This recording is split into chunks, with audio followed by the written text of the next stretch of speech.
오늘 본문에 보면은 이제 예수님에 대한 소문이 막 원근각주로 퍼져나가서 이제 예수님이 머무시는 그 집으로 막 많은 사람들이 지금 몰려들고 있는 상황입니다.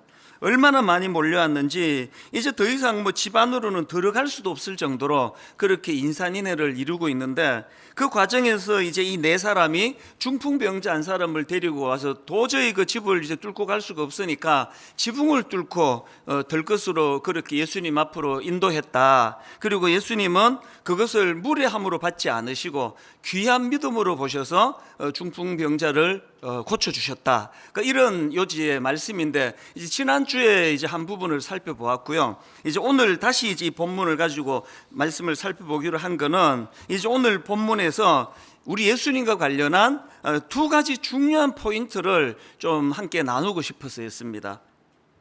이 중풍병자를 고쳐주시는 예수님의 그 모습에서 저는 두 가지 진짜 중요한, 우리가 꼭 기억해야 될 사실을 발견하는데요. 첫째, 예수님은 우리의 치유자가 되신다는 사실입니다.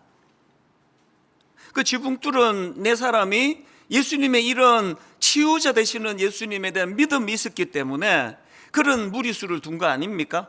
그리고 결국 그들의 믿음이 어떤 열매를 가져왔습니까? 오늘 본문 맨 마지막 11절에 보니까 내가 너에게 이르노니 일어나 내 상을 가지고 집으로 가라 하시니, 그랬더니 12절입니다. 그가 일어나 곧 상을 가지고 모든 사람 앞에서 나가거늘.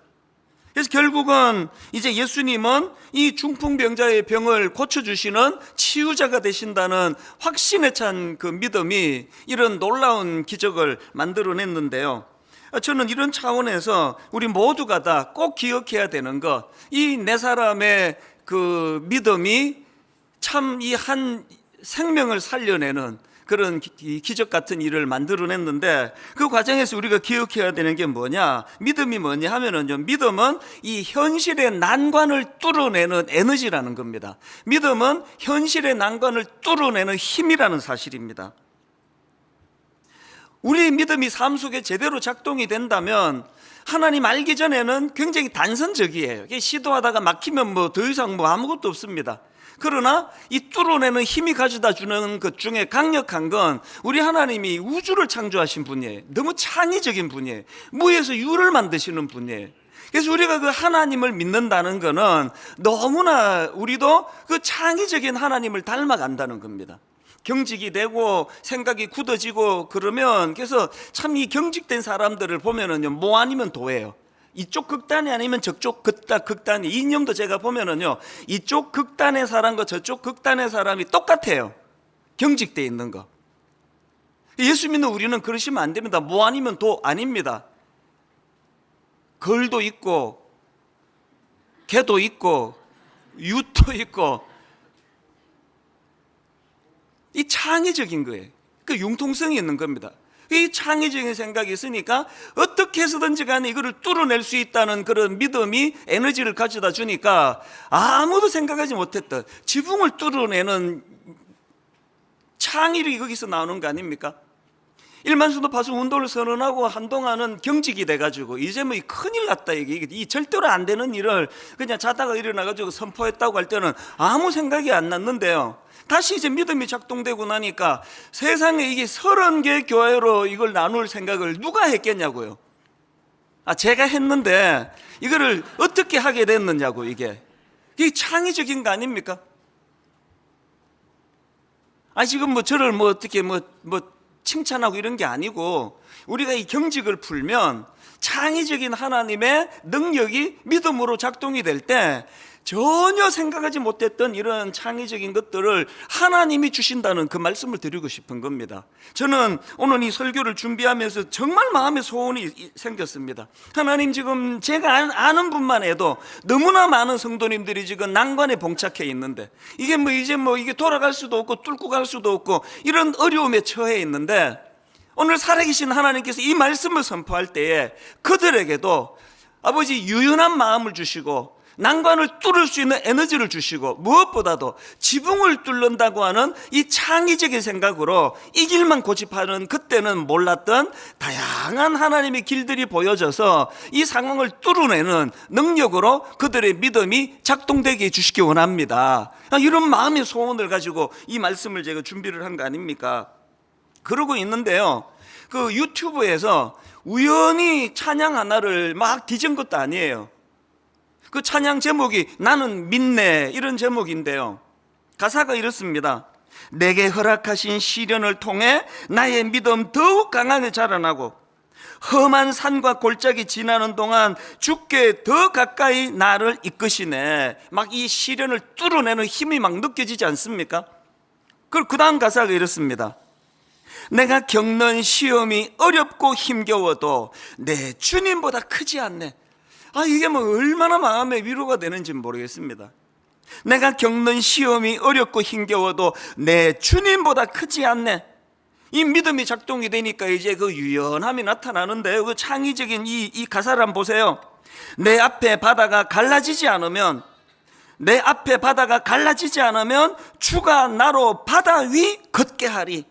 그냥 이게 뭐 갈라지는 기적만 늘 바라고 있었는데, 이제 이 주님을 향한 믿음이 내게 유연함을 가져다 주니까 바다가 갈라지지 않으면 바다 위를 걷게 하는 하나님의 능력에 대한 확신이 생기는 거예요. 이 유연함 아닙니까? 사실 이걸 제가 불러야 은혜가 되는데요, 제가 이걸 막 부르면은 너무나 창의적으로 제멋대로 부를 것 같아서 내가 지금 절제하고 있습니다. 그래서 이제 오늘 이 예배가 마치면 모두가 다 이 찬양을 같이 부르면 은혜를 지금 나눌 계획을 갖고 있는데요, 이 선포를 하고 난 다음에 내 앞에 바다가 갈라지지 않으면 주가 나로 바다 위 걷게 하리, 이렇게 선포하고는 믿음을 선포합니다. 그 다음 가사를 보세요. 나는 믿네 주의 능력으로 내 삶 새롭게 하리. 나는 믿네 주의 능력으로 담대히 나아가리. 주와 함께 싸워 승리하리라. 날마다 믿음으로 나 살아가리. 오늘 여러분 그 4명의 동역자들의 그 선한 믿음의 도전으로 말미암아 그 중풍병자가 참 고침을 받아 주님이 치유자 되심을 그렇게 만방에 알릴 수 있었던 것처럼, 오늘 저와 여러분 앞에 가로막혀 있는 난관은 하나님보다 큰 거 아닙니다. 아무리 높은 장애물이 있다 할지라도 그 장애물보다 크신 하나님, 그 하나님을 향한 믿음이 일어날 때에 창의적이 되고 여유가 생겨서 그 믿음을 뚫어내는 살아있는 능력을 경험하게 되시기를 바랍니다. 이 4사람이 가진 믿음, 이 난관을 뚫는 이 열정, 또 포기하지 않는 믿음, 이런 걸 보면서 저도 사실 반성을 좀 많이 하고 있는 중입니다. 가끔 가다가 우리 젊은 목사님들한테서 제가 좀 꾸지람을 들을 때가 가끔씩 있습니다. 아주 부드럽게는 얘기하지만요, 막 글도 굉장히 조심스럽게는 하지만, 이찬수 목사님한테 아쉬운 게 하나 있습니다. 목사님의 10년 전 설교를 들어보고 개척한 지 얼마 안 됐을 때 설교를 들어보면은 너무나 그때는 열정이 있고 야성이 있고 전투력이 있고 그랬는데, 요새 목사님 설교를 들어보면은 옛날에 그런 열정이나 전투력이 잘 안 보입니다. 막 이렇게 막 저한테 이제 그 꾸지람을 하고 조언을 하는 젊은 목사님들이 가끔씩 있습니다.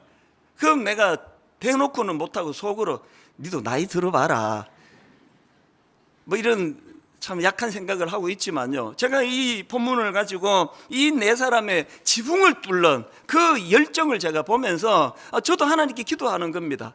아버지, 정말 뭐 나이 들었다 이런 핑계, 이제 목회 한 30년 해가지고 뭐 그냥 관록은 생기고 설교를 더 막 아주 세련되게 하는 거는 옛날에 비해 가지고 세련되게 하는 설교는 더 좋아졌는지 모르지만, 아버지 40대 초반에 열정을 가지고 야성을 가지고 달려가던 그 믿음을 회복해 주시기를 원합니다. 이런 마음의 사모함이 제게도 있는 겁니다. 그러니까 이 설교자가 그냥 나는 다 이루었고 당신들이 문제야 이렇게 설교하는 거 옳은 설교가 아니에요.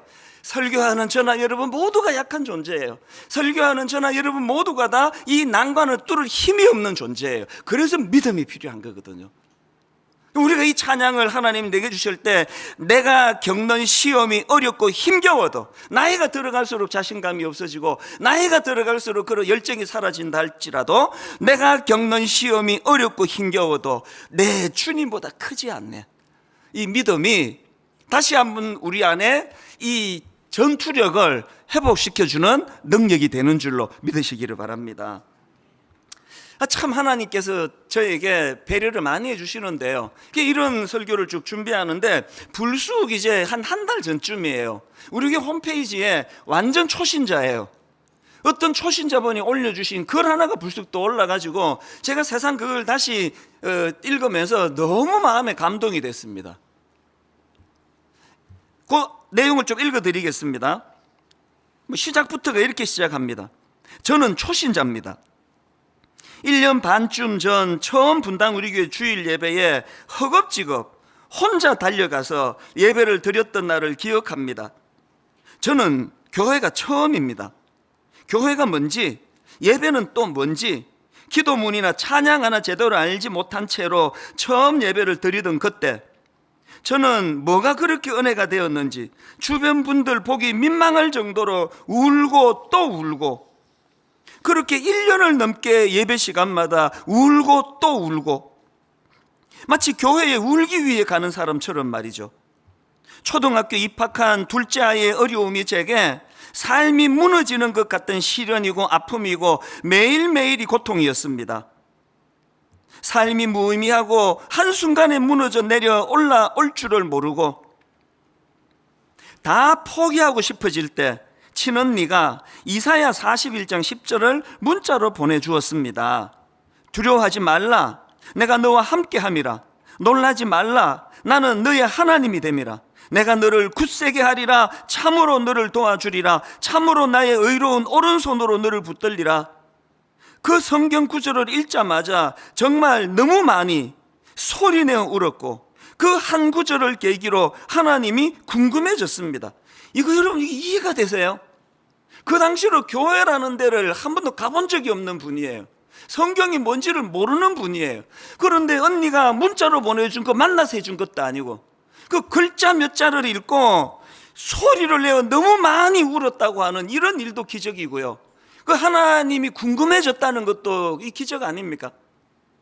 그 다음 보니까 그 길로 교회에 달려왔고, 드라마 바이블로 성경을 읽고 또 읽고 쓰고 또 쓰고, 성경이 궁금해서 혼자 큐티 학교도 가고 어머니 기도회도 쫓아가고, 그렇게 1년 반을 달려왔습니다.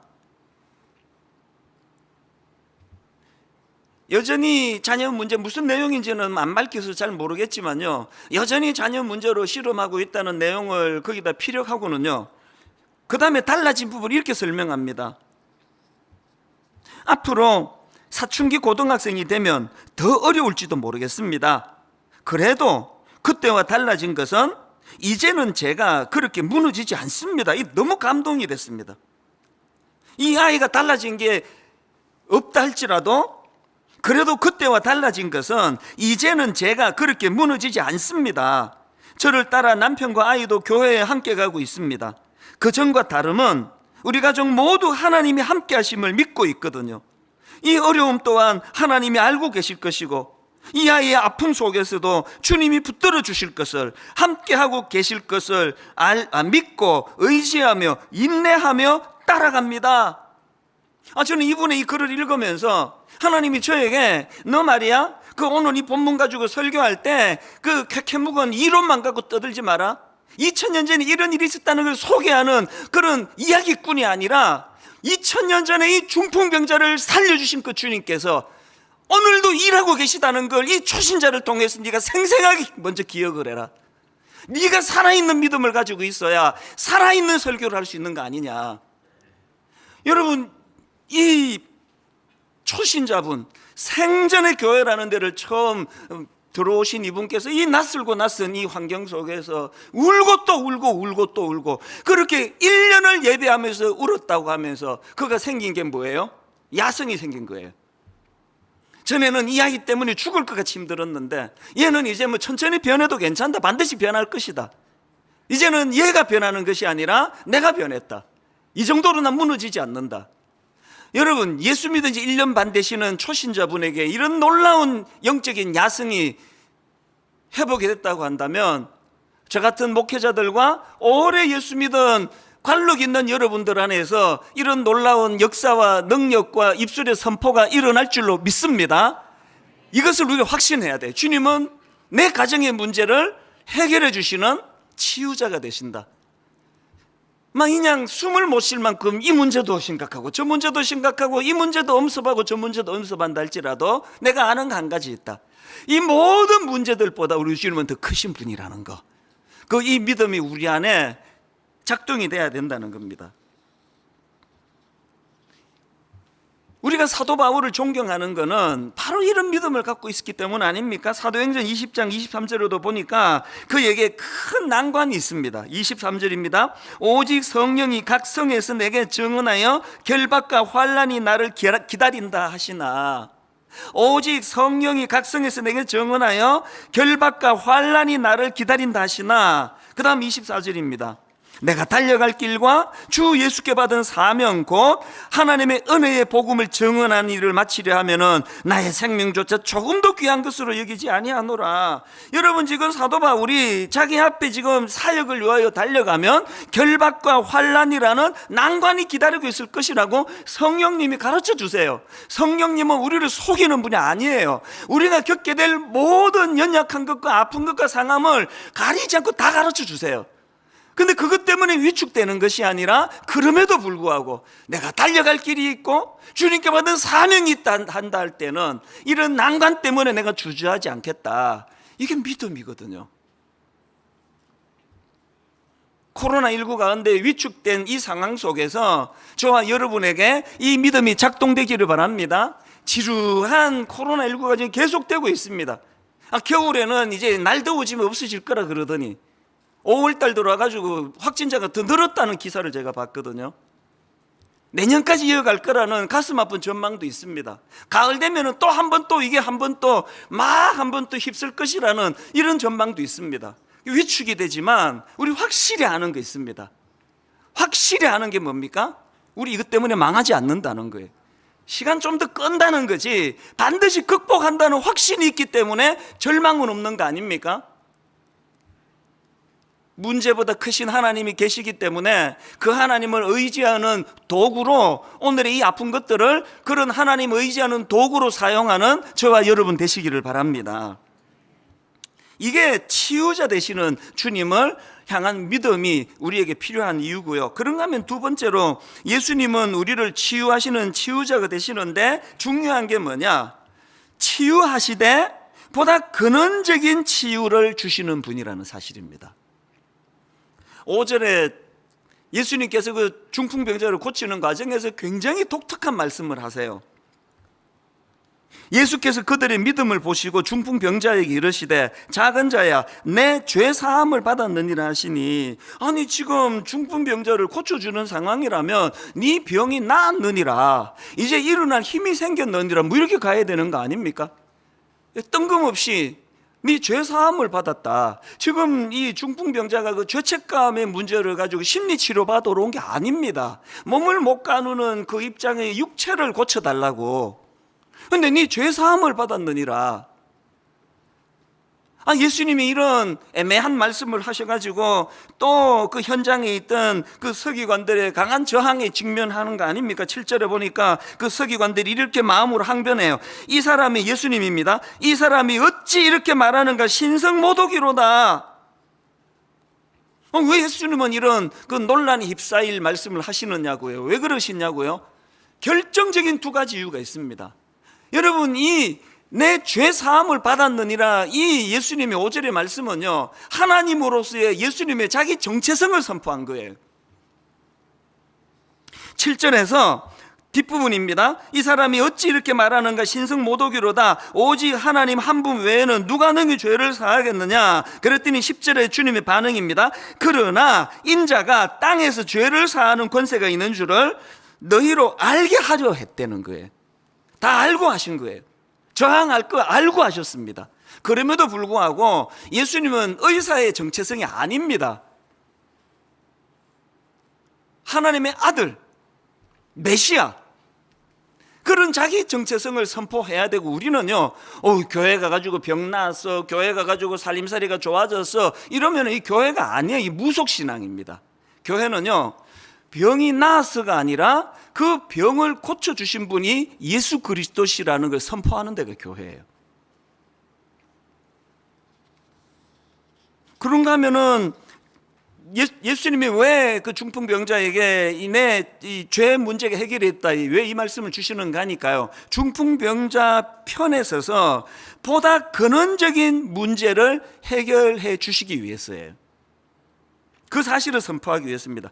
팀 켈러 목사님의 책에서 이런 내용을 잘 설명하고 있는 걸 제가 읽었는데요, 한번 내용을 들어보십시오. 왜 예수님 이런 죄사함의 문제를 선포하셨느냐? 예수님은 중풍병자의 가장 큰 문제를 밝힘으로써 그의 내면 깊은 곳으로 들어가기 원하신다. 그리고는 이제 따옴표를 해가지고 예수님의 마음을 이렇게 피력한 글을 제가 읽었습니다. 네가 나에게 몸만 고쳐달라고 하는 것은 깊이 들어가지 않은 탓이다.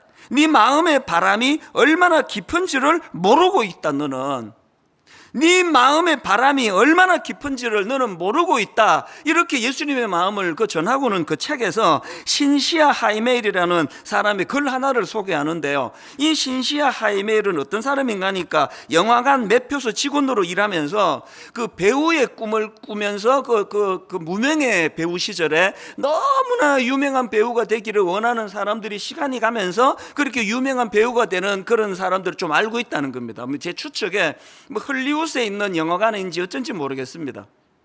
이 신시아 하이멜이 보니까 그 무명 배우 시절에 그렇게 인기에 목마르고 명성에 목마르고 대배우에 대한 목마름이 있던 그 사람들이 세월이 흘러가지고 유명한 배우가 되고 명예를 얻고 부를 누리고 해서 가만히 그 사람들을 보니까 여전히, 아니요, 오히려 더 무명 시절보다 짜증이 많아지고 불안감이 많아지고 불면증에 걸리고 이러더라는 거예요.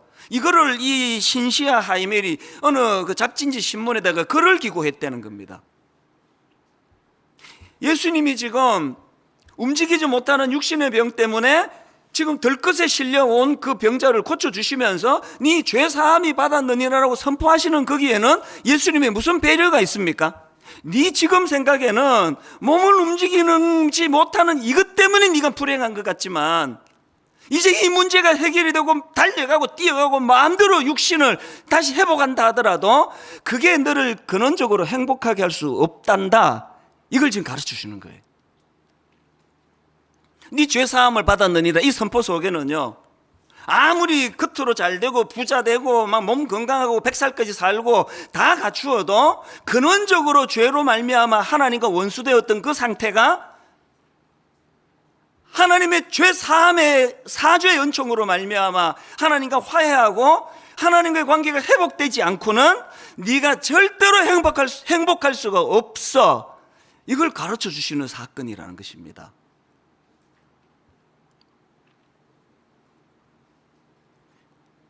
저는 결혼이 늦어졌잖아요.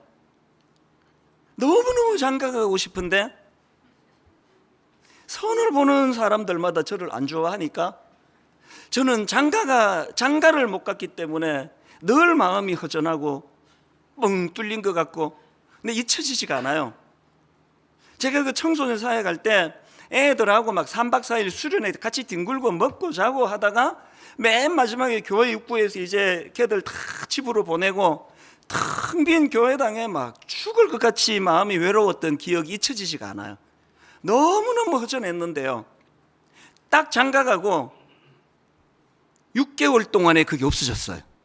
애들 보내줘도 하나도 뭐 외롭지도 않고 그랬는데 조금 시간이 지나니까 이제 그분이 설교를 듣고 계시기 때문에 내가 너무 자세히는 설명을 못 드리는데요, 근원적인 외로움은 없어지지 않는 겁니다. 자녀가 없을 때는 또 그래서 그런 줄 알았습니다. 애를 셋이나 낳았는데도요, 북적북적 그냥 막 온 집이 시끌시끌한데도요 채워지지 않는 빈자리가 있습니다. 이게 채워지지 않는 빈자리는 내 죄사함을 받았느니라 선포하시는 주님의 십자가 은혜로 말미암아 하나님과 죄로 원수되었던 관계가 회복이 되지 않고는 채워지지 않는 빈자리라는 걸 저는 알아요. 그래서 하나님 앞에 나는 이미 목사가 되고 구원받았지만 여전히 그런 허전함을 느끼게 해주심으로 말미암아 늘 주님을 의지하고 주님과의 관계를 회복하고 죄 짓지 않으려고 애를 쓰는 이런 것들을 속에서 이것이 메꾸어져 갈 수 있다는 것을 주님은 늘 제게 보여주시는 거예요. 그래서 수많은 사람에게 인정받는 것보다 중요한 건 하나님과의 관계 회복이 중요한 거고, 2만 명 교회를 5만 명 만드는 것보다 저를 행복하게 만드는 것은 아무도 저를 알아주지 않는다 할지라도 주님과 나와의 죄사함의 이 확신을 가지고 관계가 회복되는 그 고요한 새벽 시간, 아무도 깬 사람이 없는 그 새벽 시간, 저는 하루 일과 중 그 시간이 가장 즐겁거든요. 가장 고독한데 가장 행복하고, 가장 쓸쓸한데 그 시간이 또 가장 체험을 받는 것. 여러분, 육신적인 그 무엇만 구하시고 육신적인 사람들과의 그런 관계만 추구하시는 여러분이 아니라 내 죄사함을 받았느니라 선포하시기 위하여 십자가 지신 그 예수 그리스도를 마음으로 사모하고 그분을 그리워하고 그분과 관계를 늘 갈망하는 믿음의 성도님들 되시기를 바랍니다. 그게 우리를 행복하게 하는 열쇠라는 겁니다. 그래서 저는 이 설교를 준비하는 동안에 어거스틴이 했던 이 한마디를 마음으로 많이 묵상했습니다. 화면으로도 부탁을 드렸는데, 어거스틴의 말입니다. 하나님 안에서 안식을 얻기까지 우리 마음은 결코 안식할 수 없습니다. 그런가 하면 저는 그 중풍병자에게 죄사함의 문제를 선포하신 그 주님의 배려가 눈물나게 고마운 거예요. 왜 주님은 그냥 네가 치료받았다 이게 아니라 왜 죄사함을 받았다 선포를 하느냐? 그거는요, 그 중풍병자가 갖고 있던 이 수치심의 문제를 치유하기 위한 주님의 배려하심이 아닐까, 그렇게 제가 추측해 보는 겁니다. 왜냐하니까 우리가 지난 시간에 살펴본 나병도 그랬지만요, 오늘 본문에 나와 있는 이 중풍병자에게 찾아온 중풍병도 그 시대적으로 많은 사람들이 이 하나님 앞에서 저지른 죄 때문에 생긴 병이라는 인식이 있었기 때문에 이것이 얼마나 그에게 수치심을 가져왔겠냐고요. 얼마나 많은 사람이 알지도 못하면서 수군거리는 게 오늘이나 그때나 마찬가지 아닙니까? 앤디 스탠리가 쓴 책 중에서 내 마음 속에 있는 4가지 적, 이런 제목의 책이 있는데요, 그 우리 마음 속에 있는 4가지 적이 뭔지 아십니까? 첫째가 죄책감입니다. 둘째가 분노고요, 셋째가 탐욕이고, 넷째가 질투심입니다. 내 안에서 나를 괴롭히는 그 4가지 적 중에 제일 먼저 나오는 게 죄책감이에요. 그 중풍병자가 몸을 가누지 못하는 불편함도 자기를 불행하게 만들었지만 그 죄책감의 문제, 이게 죄 때문에 이런 일이 일어났다는데, 저는 최근에 책 한 권을 구입했는데 몇 주 전에 말씀드렸잖아요. 가끔씩 제목만 보고 책을 구입할 때가 있는데 이 책도 그 케이스예요. 이 책의 제목이요, 수치심 권하는 사회. 내용도 안 보고 샀습니다. 너무 와닿아가지고. 오늘 우리 시대는요, 수치심 권하는 사회예요. 제가 분당 우리 담임 목사로 슬픈 게 뭔지 아십니까? 어떤 사람들은요, 저를 망하기를 풀꽃 같은 눈으로 지켜보는 느낌이에요. 예배 시간에 단어 하나 잘못 쓰면요, 바로 날라와요. 봐라, 이찬수 목사 말하는 꼴을 좀 봐라. 글 바로 날라옵니다. 수치심 권하는 사회, 이게 너무 와닿는 거예요. 요즘에 제 습관이요, 예배 마치고 나가자마자 물어요. 오늘 또 말 실수한 거 없냐고. 너무 슬퍼요. 저는 우리 아이들에게 시간 내가서 미안한 게 있습니다. 잘 키우려고 자극을 주느라고 한 게 오히려 이 아이들에게 수치심을 권하는 일은 없었는가, 이런 제 마음에 오늘 이 중풍병자를 향하신 그 네 죄사함을 받았다, 너 더 이상 이제 수치스러운 거 없다, 너무 위로가 되는 거예요. 최근에 우리 다락방 성경 공부를 제가 준비하면서 큰 은혜를 받은 거, 이거 이제 다락방에서 나누었지만 다락방 참석하지 않은 분들에게도 제가 좀 이걸 나누고 싶어서 한 주 내내 다시 묵상이 됐는데요, 여러분 솔로몬 아시잖아요. 겉으로는 2대 왕, 대단한 껍데기를 가지고 있지만 솔로몬에게 치명적인 출생의 비밀이 있습니다.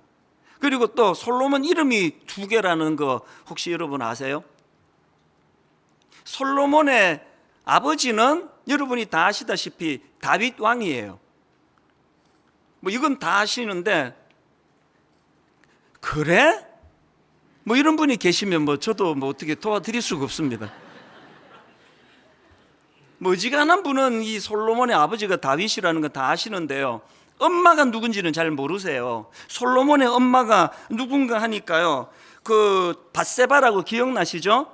그 유부녀, 목욕하던 여자를 그만 이 다윗이 욕정이 끌어올라 가지고 그 충성스러운 그 남편 자기 신하를 죽이고 그렇게 그냥 성적으로 죄를 짓게 만든 그 슬픈 스토리가, 그게 밧세바와 다윗의 이야기 아닙니까? 솔로몬은요, 욕정에 눈이 멀어가지고 한 가정을 파괴시키고 그렇게 얻은 아내가 솔로몬의 엄마입니다. 그러니까 여러분, 이 둘 사이에 둘째 아들로 태어난 이 솔로몬 입장에서 겉은 너무나 화려한 삶을 살고 있는데 그 마음에 어릴 때부터 그 수군그림,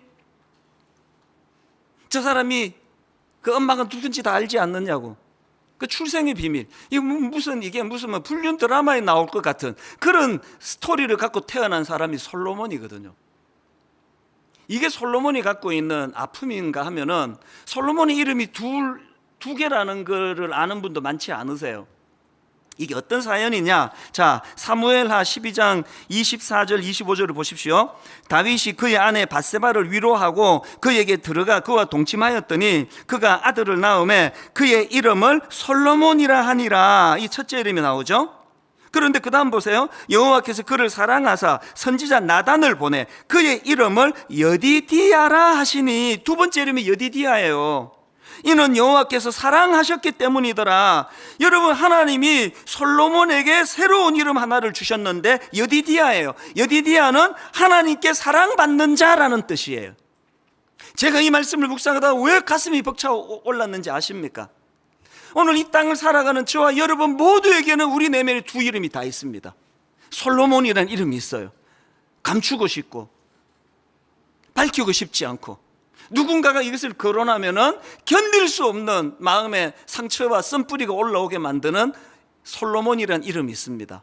그런가 하면은 또 예수 믿은 저나 여러분에게는 여디디아라는 이름이 있습니다. 그런 외적인 그 모습으로 판단하지 아니하고 하나님의 사랑을 받은 존재, 여호와께서 사랑하시는 존재. 오늘 여러분, 그 중풍병자의 표면적인 그 몸을 가누지 못하는 그 사람의 병을 고쳐주시는 것만으로도 감당하기 어려운 은혜인데, 주님은 그것으로 끝내지 않으세요. 그 내면을 치료하세요. 그의 수치심을 주님이 치료하기 원하십니다. 네 죄가 사함을 받았다. 더 이상 너는 수치스러운 존재가 아니다. 너는 이제 솔로몬이 아니라 여디디아가 되었다. 부끄럽지만 목회 30년 차인 제 내면에 여전히 솔로몬이 있습니다. 그리고 꽤 많은 사람들이 저의 솔로몬을 드러내고 고발하고 이찬수 목사가 얼마나 보잘것없는 인간인지를 증명해내려고 안간힘을 쓰는 분이 점점 많아지는 걸 느끼고 있습니다. 은혜가 뭔지 아세요? 40대 초반의 개척 초기에 교회 이름 알려지기 전에 무슨 설교를 해도 막 그냥 실수하고 해도 이것들이 표적이 되고 하기 전에는 없었던 여디디아로 불러주시는 하나님의 은혜가 엄청나게 많아지고 있다는 사실이에요. 안 그러면 제가 어떻게 버티겠습니까?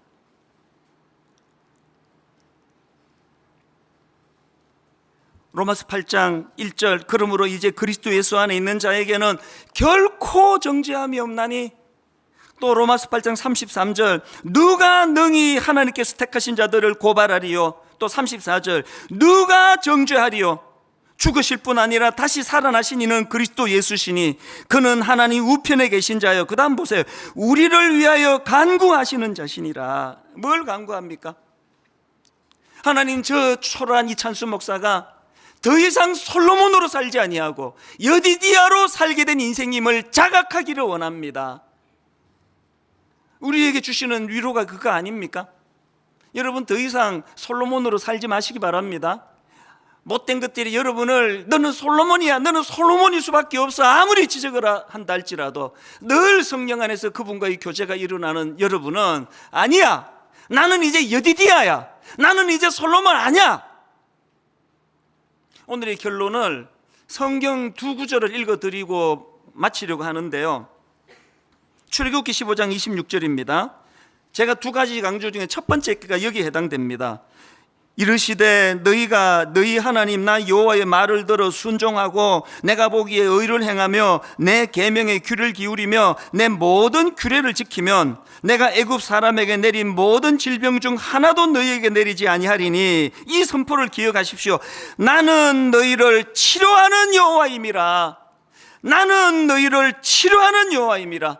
무슨 일로 좌절하고 무슨 일로 이제 전의를 잃어버리셨는지 모르지만 여러분, 그 장애물 앞에서 주저앉아 있는 여러분을 이렇게 세우시는, 치료하시는 하나님이심을 믿으시기를 바랍니다.